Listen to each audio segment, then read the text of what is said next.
actual conversations I've had as a prepper. I think what most people don't realize when they become preppers, the hardest thing they're ever going to have to do after shit hits the fan is to turn those away on the doorstep that come for a handout. We've been friends for years. My family and I showed up in the front doorstep. You would invite us in, wouldn't you? Well, I'll tell you what. I'm low in funds right now. So this Thursday, I'll follow you to the bank and you give me half of what you have and expect not to be paid back. Are you serious, bro? I'm here asking you for them.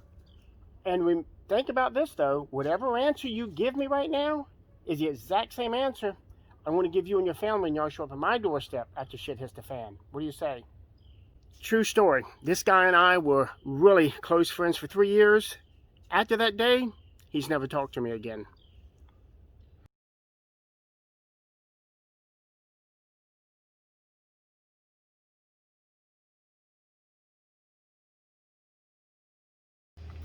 I wasn't going to actually take this guy's money.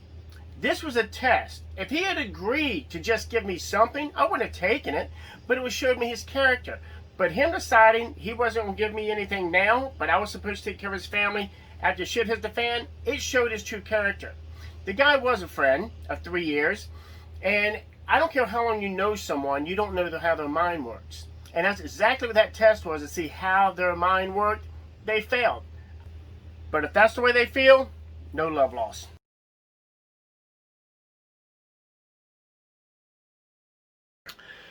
Russell, first of all, if you're not invited before shit hits the fan, you're definitely not invited afterwards. We've got several families that we've opened up our land as their bug out locations because they have some really great talents and skills that we're going to need to survive as a community. And those showing up after shit hits the fan, even if they knew where I lived, which they don't, will definitely be turned away.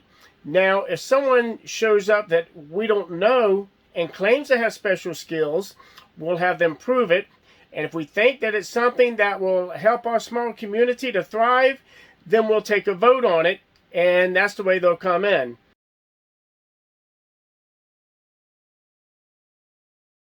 Here, biggest comments are, as a prepper, I should be keeping my mouth shut. Shouldn't be telling people what I do.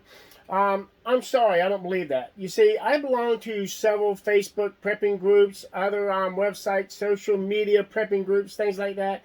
And one of the things that gets me is when these people come along that want to learn to prep, they get some awful, terrible advice.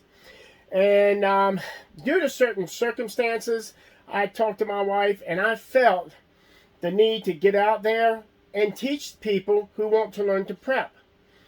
Right? I think I'd be doing a disservice to go into hiding while there's a chance that so many around me can be suffering. I'm here to teach people.